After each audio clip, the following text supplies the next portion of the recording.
Hello, Flat Earth researchers, debaters and debunkers. There's no universal consensus on the cosmos. It's something that has been studied and recorded for millennia. The Vedics were possibly the first to do it, and they have their models. So do the Hindus. There are many different models compared to the heliocentric model, which, if you're living in the West, say Europe or the US or somewhere like that, you probably believe that the entire rest of the world and the entire scientific community adheres to this heliocentric model that was dreamed up by Copernicus a few hundred years ago, based on a whole bunch of assumptions. In my mind, the heliocentric model was brought out into the public domain about the same time as a drive to switch to a solar calendar, namely the Gregorian calendar. So with the sun now at the center of this calendar, instead of what was previously a lunar calendar, which still ends up giving you the same seasons and the same annual cycles, just with a focus on the moon rather than the sun, then we have this necessity to justify or illustrate how it's possible to have day and night on the Earth if the sun is not moving and it's at the center of our solar system or heliocentric model. Well, of course, you have to have the Earth rotating, but it also has to be a sphere. So there was this assumption made that the Earth is another planet and is just going around the sun along with the other planets that we see in the sky. Whereas all the other ancient cosmology puts all the luminaries, the sun and the moon and the stars, above a level plane and inside a universe that has many layers to it. And ultimately, what we are looking at with the Vedic or Hindu illustrations or their versions of cosmology is the same movement of the stars. For example, in this Vedic model, we see chariots representing the sun and the moon. And what this means is, because if we look at the sun and the moon from either south or north of the equator, we'll see the sun and moon appear to roll across the sky in exactly the same fashion with the same rotation for both bodies depending on which location you're in. I observed this myself by observing the moon, which from the UK appears to rotate as it arcs across the sky. It doesn't go overhead. It goes overhead at the equator above me here in Phuket, and so does the sun. So we see this kind of flip as the sun and moon go overhead. But in the northern so-called hemisphere, we see both the sun and the moon appear to rotate in a kind of clockwise direction as they go across the sky. So we can observe this with the sun by looking at sunspots on the sun, and then as you watch them throughout the day, they will appear to rotate like the hands on a clock. So when we see the chariots in the Vedic model here representing the sun and the moon, they are just representing that rolling that we see as they go across the sky, depending on our perspective from a level plane. Of course, none of these descriptions or illustrations were arrived at by actually going out there, but they were perceived from our earthbound observations. And so what we also have in the Hindu, the Vedic or the Buddhist interpretations or illustration of the cosmos is us on this earth, our physical realm, a level plane, possibly an island among many others, or a place that is divided by very high, impassable mountains.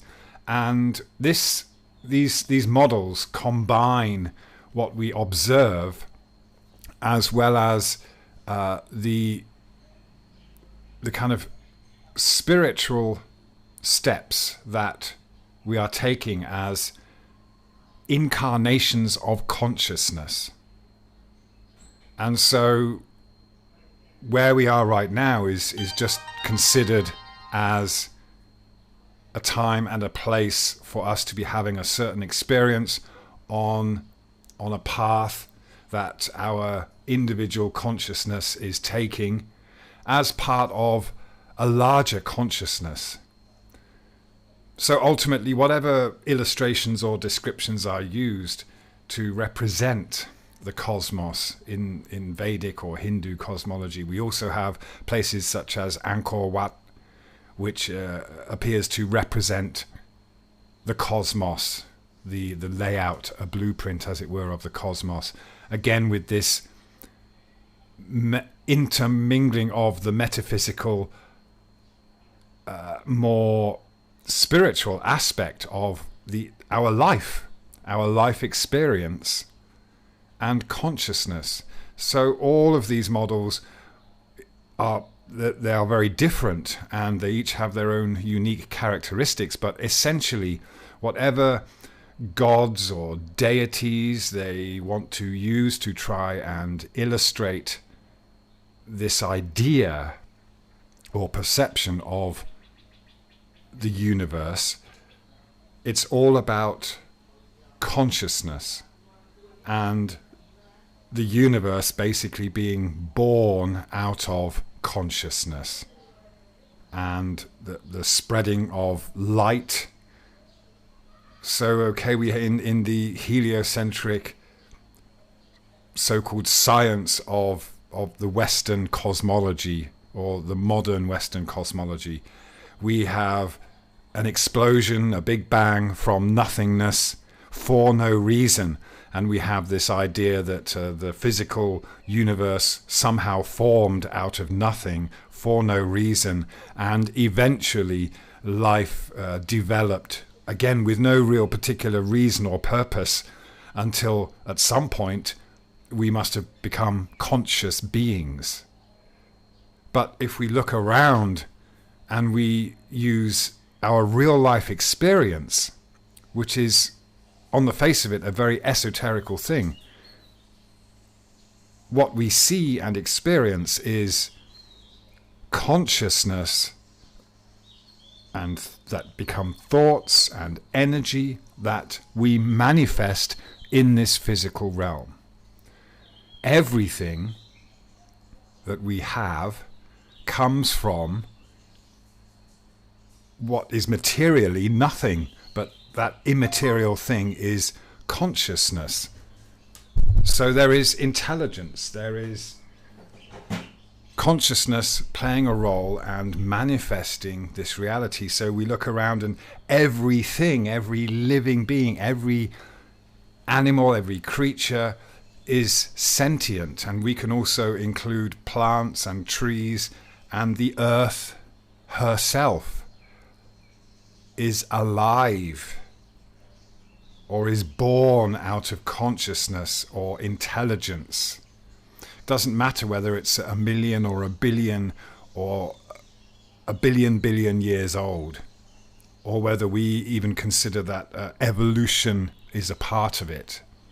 We have no idea where we are on this evolutionary scale. And we have no real idea where we are in the universe. But what we can know and experience from our life and existence is that everything we have, everything that occurred, the reality that we live in, comes from our consciousness.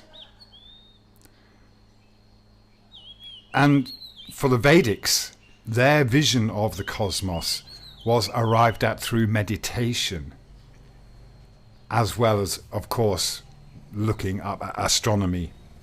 But it's understood that it's all about time. And we have to have time. This physical realm of time is something that is necessary to have this physical experience. Time and movement is life, is the essence of life. When there is no movement, there is stagnation and there is death and nothingness, darkness. So it doesn't matter which cosmology you would like to believe in or envisage as so-called reality. There's this understanding, especially among Buddhists, that all of those other realms are beyond our experience here and now. But there is also no attempt to try to say how it all works or what happens to us when we die. But there's an understanding that we are part of this universal consciousness, intelligence that is divine and is at the center of it all, but not with any sense of judgment like the kind of God we might be given in the West, or the idea of heaven and hell. These all manifest in the physical realm that we are on, and it is beyond our true understanding. So in comparison with the so-called heliocentric model, what we have is a cosmology of emptiness, a cosmology of dead rocks floating in space, a desire to seek life elsewhere.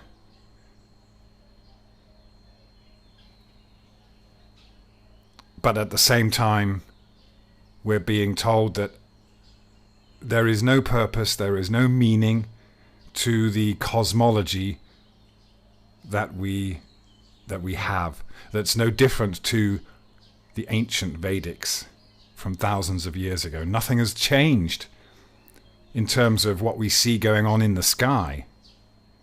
But what has changed with the heliocentric model is a standardization of time, something that we're all supposed to fit in with and go along with, but has no real meaning apart from time. And again, when it comes to the scientific explanations of gravity to hold us onto an imaginary spherical Earth, this is all based on time. The whole idea of gravity is nothing more than a measure of time. That's the connection that is made. The time that something takes to fall on Earth is connected to the time it takes the moon to rotate or other planets to do their orbits. Nothing's changed in those thousands of years about what we see in the sky. Nothing has changed about the ability to predict it. So the heliocentric model didn't come along and suddenly allow people to make predictions.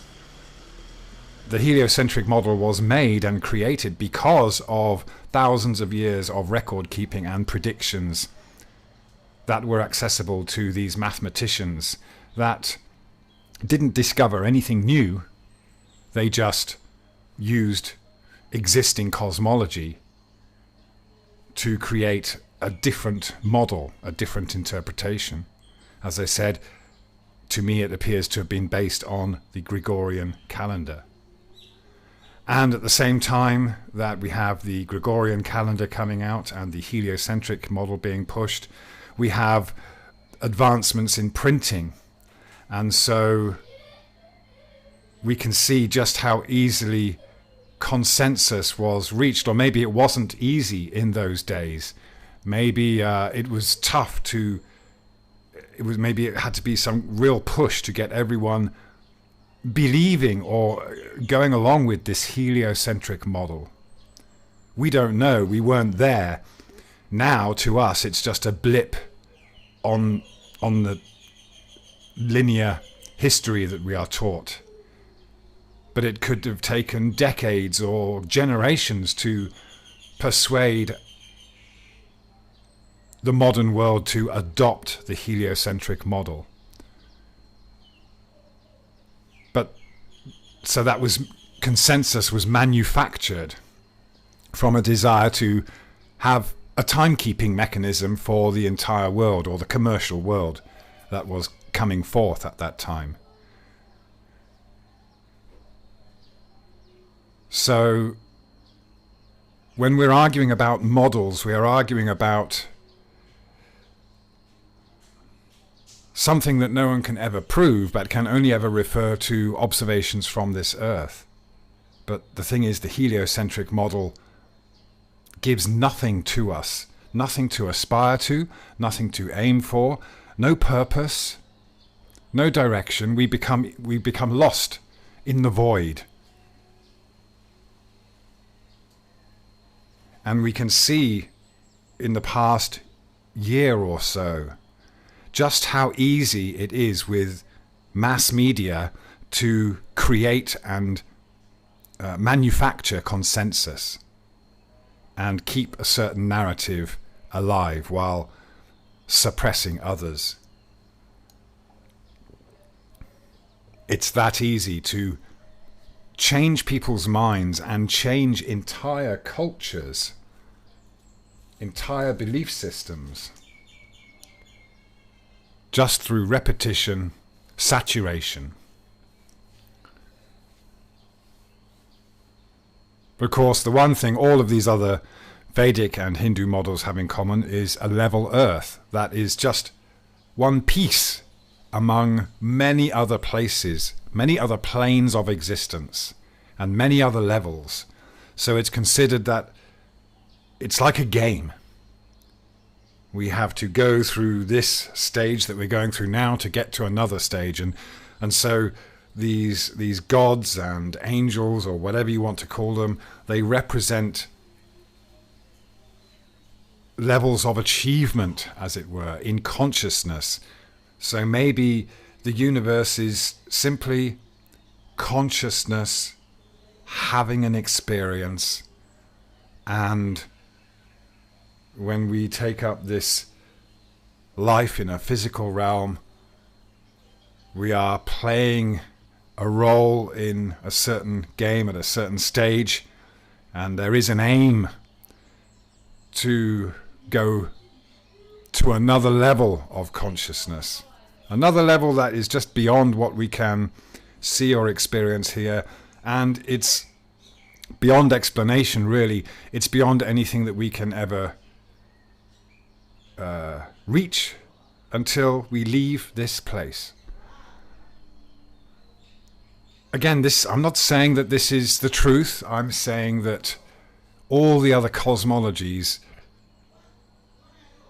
bring in both. They bring in the observations that we make, the time and space, and the universe, as far as we can tell, exists, and they bring in the consciousness aspect of it. In fact, with the flip of an understanding that the universe is born out of consciousness, rather than the other way around with the heliocentric model and the idea of evolution that has come about for no particular reason. That's really essentially all we're looking at. The only difference, really, in the heliocentric model compared to all the other models is that the heliocentric model is literally dead. It is void of any meaning, any purpose, or any reason for it to be here in the first place. Whereas all the other cosmologies have us being here because consciousness came first and manifested all of this and much, much more than any of us can ever really truly comprehend. Thank you very much. Click subscribe and the bell icon if you'd like to receive notifications of new videos from Phuket Word.